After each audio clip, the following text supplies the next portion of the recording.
Hello, world. It is a pleasure to be with you here tonight for Sharks Night Shift. I realize I'm about 20 minutes behind schedule. Yeah, 9:20 p.m. is when we're starting this. I set it for 9. I don't know if the game just took a little extra longer tonight. Our post-game show might have run long, but it was all worth the wait. I do this live stream, as you know, after almost every Sharks game, like 99% of them, and they're always a treat, right? I do it for the love of the product, the team, the conversation, but it is especially rewarding after wins and especially rewarding after statement wins, just like tonight. Let's do Night Shift. Broadcasting live and worldwide. Here's Brody Brazil.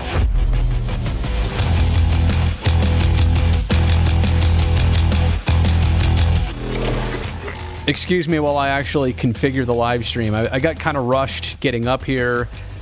Believe it or not, I just got behind tonight. That's why the stream is a little bit tardy. So I apologize for that, but I'm appreciative that you're here to be part of this interactive discussion. We'll get into the live chat later on. A third statement win by the Sharks this season alone over the Calgary Flames. November 9th. Remember that 4-1 game? Sharks were, pretty much in control the entire time over the Flames. It was a long time ago. It was kind of two different teams ago as the Sharks were. Then December 7th at home, 5-3 Sharks over Calgary there. Both of those wins, for different reasons, came with statements. And then tonight, 4-3 win. Sharks were down 2-0. Sharks were down 3-1. That's when the Johnny Gaudreau penalty shot took place. Reimer stoned him. Sharks would score the next 3 goals unanswered on the night. 4-3 is how they get their third win over the Flames this season. The first place, Calgary Flames. But that's why this is sports, right? On paper, if you look at the black and white, the stats and the way one team is built and the ambition that the Flames have for the rest of this year and what the Sharks are going to face and be up against in their final 19 games, these are two different stories. These are not necessarily evenly matched teams all season long. The Flames came in with 84 points to the Sharks 62. Think about that. 20 points difference, essentially. There is now. There was 18. But 22 points difference between these teams. And now only 20.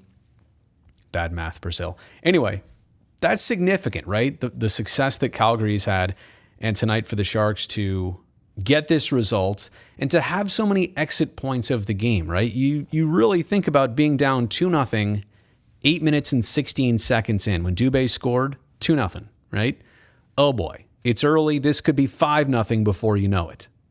Instead, Vlasic answers back. Late first period, the Sharks on a power play. Markstrom took that 2 for slashing. Sharks almost scored on that power play. They didn't. And then Backlund scores early second period. So now here we go again, another unraveling point. This is a spot where the Sharks, might have lost control of the game. Turns out they didn't. Timo Meier gets his 27th goal in the season. More on Timo later. Off that long rebound, off the bad angle. And I got to say, the Sharks' first 2 goals, I'm happy for them. I'm happy for who scored them, Vlasic and Timo Meier. But not exactly the highlight reel material that you'll want to remember for the rest of the season. Vlasic's goal from just inside the blue line at the left point. I mean, he just wristed it in from 64 feet away. Did you know the distance from the goal line to the blue line? In the NHL, it's 60 feet. How about the distance between blue lines? Anybody know? I'll give you a second. Do you know the answer to that? Don't look it up. Think about it. Distance between the blue lines. 30 feet? No, that's too short. 70 feet? No, that's too much. It's 50 feet. Just want to throw that in there. I'm just providing knowledge here. They say on YouTube, you've got to provide value to the viewer. That's how your channel grows. There's my value to you. Anyway, so Vlasic scores on a wrister from a distance that's crazy, somehow beats Markstrom. And then Timo off that rebound, that long rebound off a terrible angle. I don't know if he was kind of falling away from the net. How much could he really put on it? He gets it to go. That makes it 3-2. Let's talk about the game after 40 minutes. We actually spent a significant period of time, We spent significant time during the second intermission, Brownie and I, just to say, look, of course the Sharks would rather be up on the scoreboard in this game. No question. Stating the obvious. But at the same token, you're in a spot right now down by 1, 20 minutes to play. You've made statements against the Flames before this year. If you come back and win, think of the headline of this game. And I kid you not, that's exactly how it played out. And those 2 goals in the third period, Barabanov's 10th of the year and Logan Couture's 21st on the season, they were separated by, 25 seconds approximately? Great to strike on consecutive shifts like that. Because when you tie it at 3, like Barabanov did, number one, you're happy for that. You haven't seen a tie game since 4 minutes and 17 seconds in when Johnny Gaudreau got his 29th of the year on the power play. You're chasing it all night. So to finally get that one, second half of the third period, to tie it up, okay, now you've come this far. But man, 11 minutes, that there's still a lot of time, or I guess at that point, about 8 minutes, 8 and change left. That's a lot of time for a good team like Calgary to come back and snap the lead away, let you feel that close, but then they take it away at the end, and that's it. But the Sharks, I got to say, the 2 most impressive parts was the Couture goal in the next shift to make it 4-3. And as he told us in the post-game interview, he wasn't even positively sure it crossed the goal line. He said Shemlevsky and Hurdle both said, for sure, it's in. We saw it. Great. But to go up 4-3 and then to have to battle Calgary, like to literally hold them off the scoreboard in the final handful of minutes, I think that was also a statement. We'll talk about Reimer stoning Johnny Gaudreau on the penalty shot. That was huge. Talk about those 2 goals, 20-something seconds apart in the third period. That was big. Everything tonight for the Sharks was important. But the one thing that's not really going to show up on a stat sheet was how they played in the final few minutes to keep Calgary off that scoreboard. Thought that was important.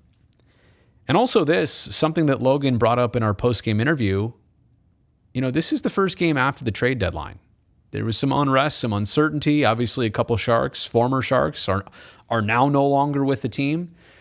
So for this group to finally get past that, to be able to breathe a sigh of relief, for them to have these final 19 games, to know who their group is, to see what they're up against, refreshing. And I'm telling you, the biggest thing they can do from here on out, if you're not making the playoffs, make a statement. Those of you on this channel, you've probably already heard me say that 5 or 7 times. But that's it. That's what these final 19 games are about. Make a statement, including things like, hopefully individual goals. Like if you're Timo Meier, you're at 27. Man, I hope he's healthy. Talk about him in a second. I hope he can get to 35. I hope Aiden Hill can get back in there. What if Mario Ferraro plays just a handful of games, but, that's a full recovery? How about for the team, put together a nice win streak? I mean, they won 4 in a row to start off this year. They've won 3 in a row maybe twice since then, and they've won back-to-back games on multiple occasions. But yeah, match 4. Get back to 4 wins in a row. I really feel, and against these division opponents, I really feel like that would be making a statement, sending a message. Let's talk about Timo Meier. Disturbing tonight to see him on the inboards, get tied up somehow.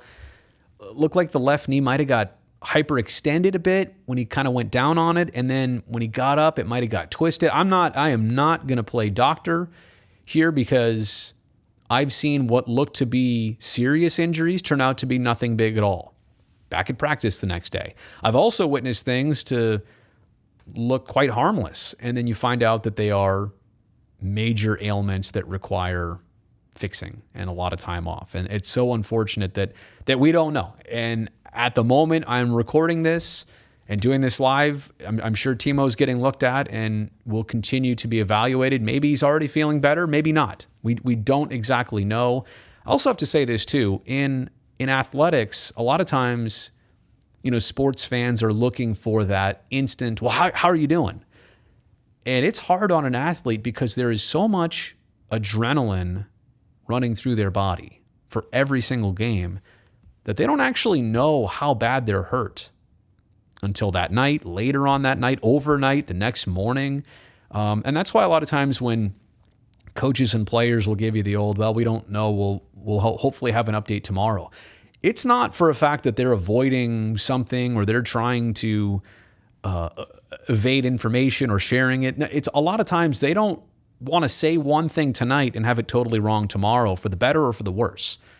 You just don't know sometimes. And if there's swelling, that has to go down before you can get a really good look at an injury. These are things that I've learned over the years. Trust me, I'm as impatient as anyone else. I want to know, how's the guy doing? I'm curious. Like selfishly, well, personally, let's start there. Personally, Timo's a good guy. I want him to continue having a good season. I want him to be healthy. I don't want him to have any kind of setbacks, any type of knee injury.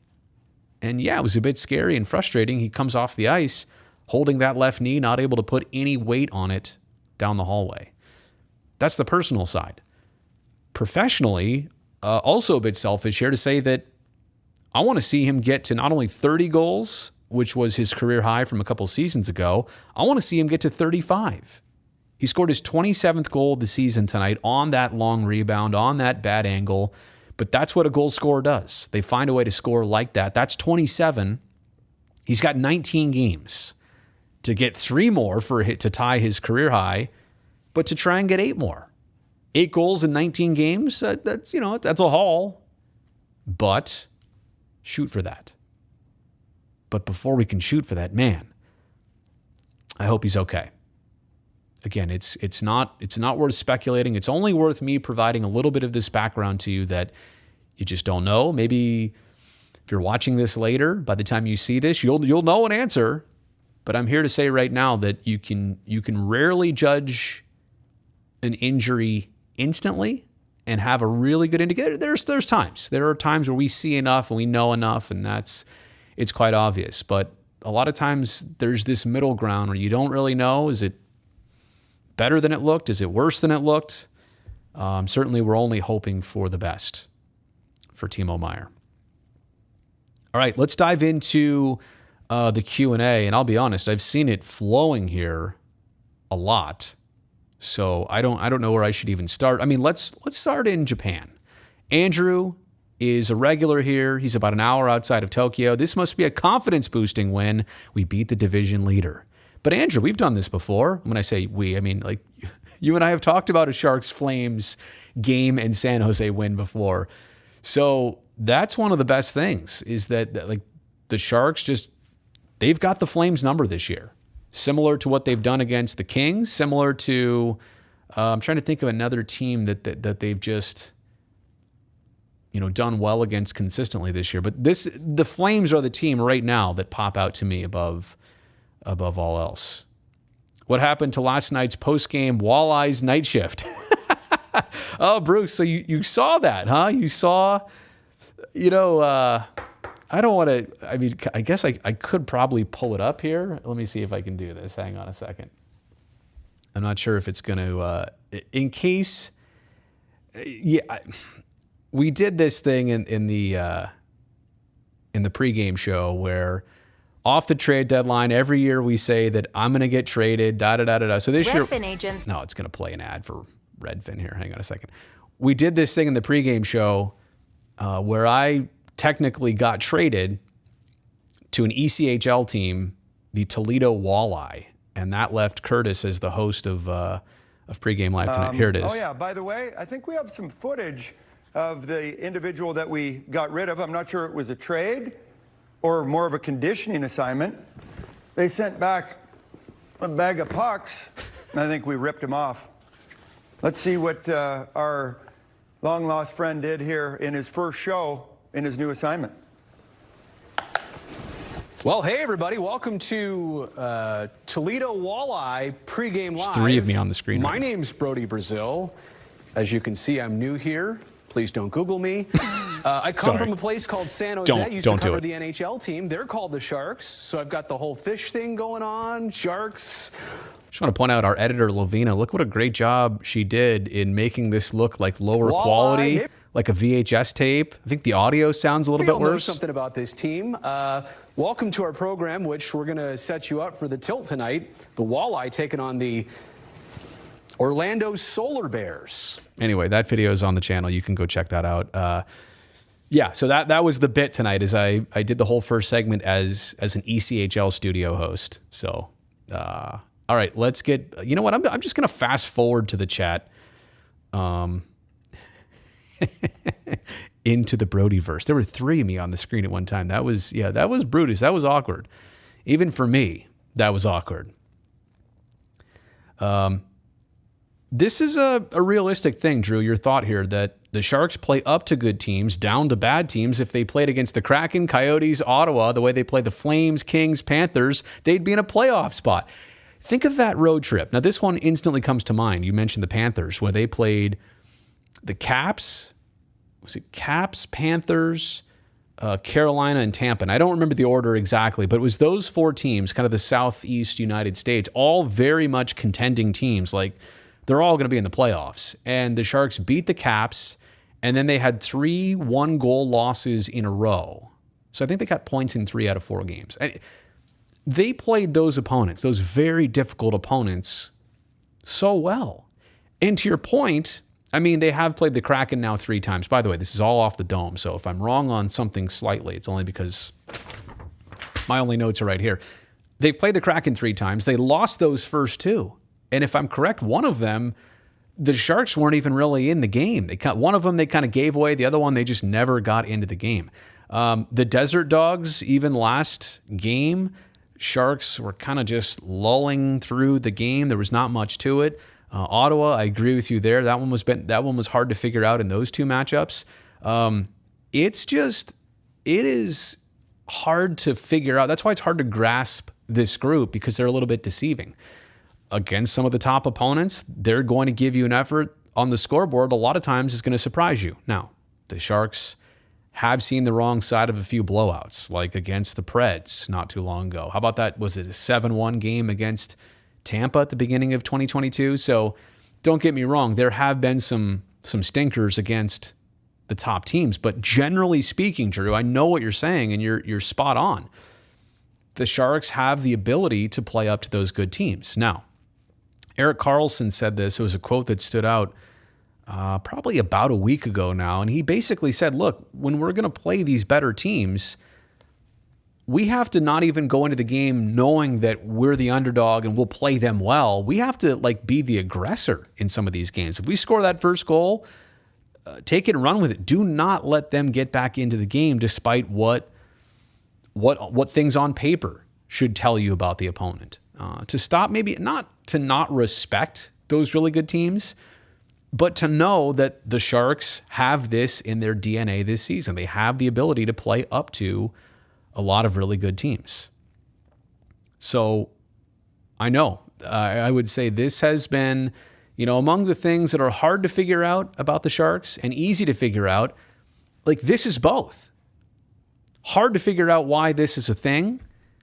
Easy to figure out that it has been a trend. And I'll tell you what, it's a difficult stretch down the end of this schedule here with the opponents the Sharks are about to see. It would suggest that maybe they can play some of their best hockey here before the season is over in this final quarter of the season.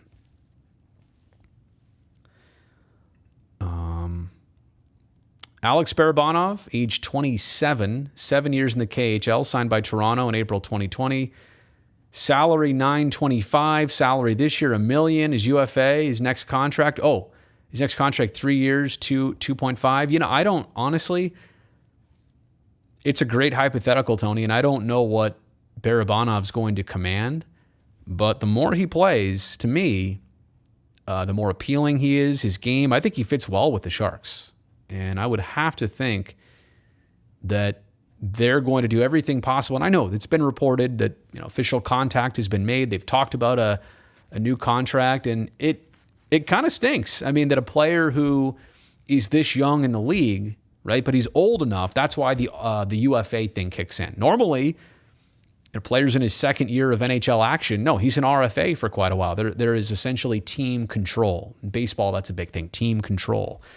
But it's kind of frustrating that the Sharks have found Barabanov, but in this place where he is going to be a UFA, and there will be some, you'd think, competition to retain him. I really like what he brings, almost a pesky player. I say that with full compliments, the kind of pesky player you want on your team. And I know now that Hertl is done, and I know Timo Meier's name is out there, I would have to think, and I know Mario Ferraro will be up sooner than later, but to me, Alexander Barabanov has got to be on the short list of getting looked at, getting taken care of by the Sharks. I mean, honestly, if you're aiming for the future, if you really are turning your team around and you're trying to position yourself well in the next few seasons, and if you want to see this, this come to fruition, yeah, Barabanov's a player where, 27, but I think his next 5 years in this league, I think you're really about to see something here. If we lose Timo for a while, that's really going to suck after a win like this. Brutus, I agree with you, and I tried not to cast that dark shadow over our entire post-game show, but I did want to mention it, straight away from the top that, this is not a night where you never want it to happen, but everything else went so well from a team perspective, from a result perspective. All the storylines turned positive tonight. That's the only one that's bad. It's concerning. It could be really bad if the news is negative. You know what else I wanted to? Let me just look up one thing here, and then I'll make some final comments here. All right. Well, it's not gonna work now. Okay. I think I also just wanted to say something about the Sharks goalie situation, which is interesting right now. And Kähkönen coming in on a trade, and I think that caught a lot of people off guard because then they instantly thought, well, Reimer must be part of something on another deal where he'll be sent away. But then right now, with Capo Kähkönen, like, is he in the same place as like an Adin Hill career-wise? Do you need somebody like Reimer to settle?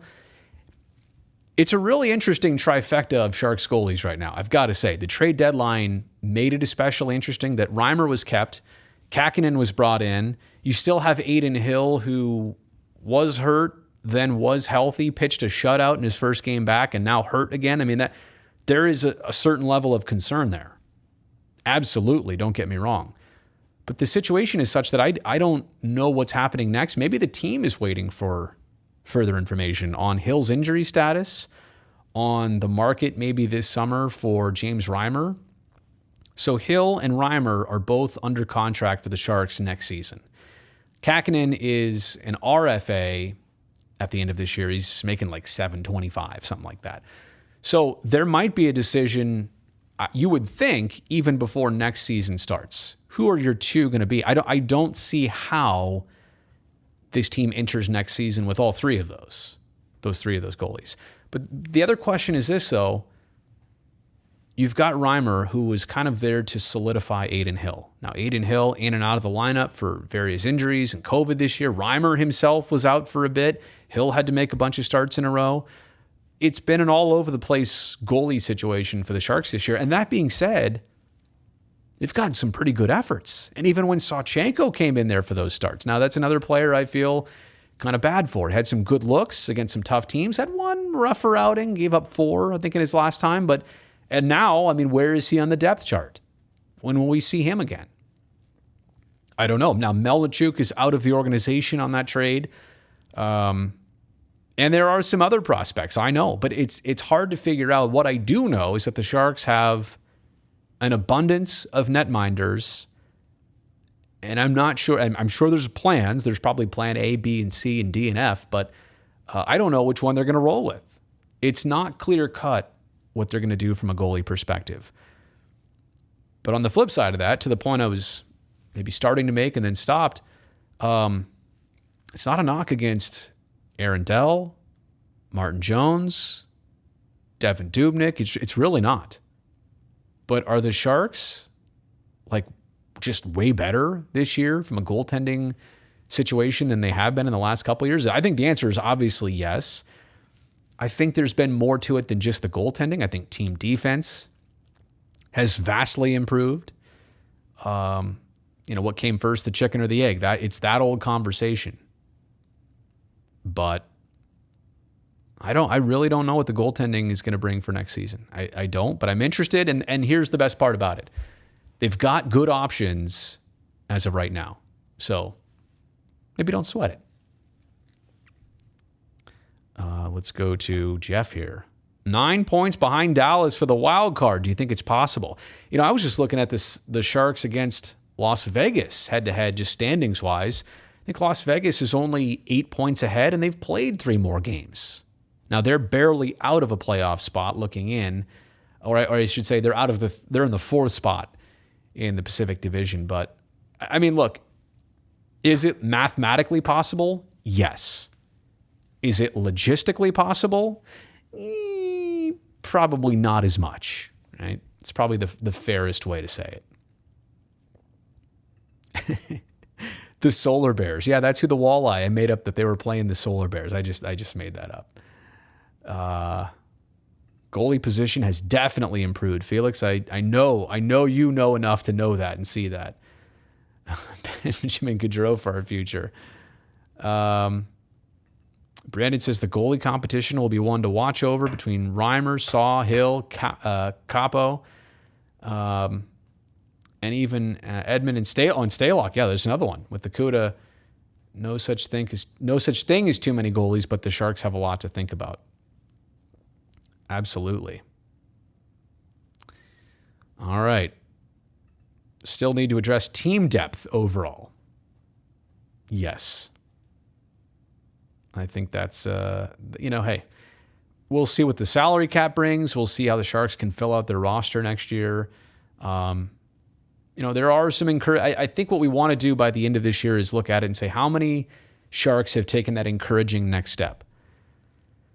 And I don't know yet. I mean, there's still a large portion. There's 20-something percent of the season left. Let's call it like 22 or 24% of the season left. So there's plenty of hockey to make individual marks. So I'll reserve that conversation till the very end. But I'd like to just know that by the end of this year, you can trust on certain players that you always have, and that we've added a few to that mix, and there's the opportunity to get a couple more for this team. But hey, as for tonight, I think that might be it for the live stream. I really do appreciate everybody for being here. I mean, a lot of you are here for devastating losses, frustrating losses. And so that's why it's more special when you're here now for a win like this. Can I just say, gosh, I'm scared to even try this because it didn't work the other time. Oh, it works! Hey, it works!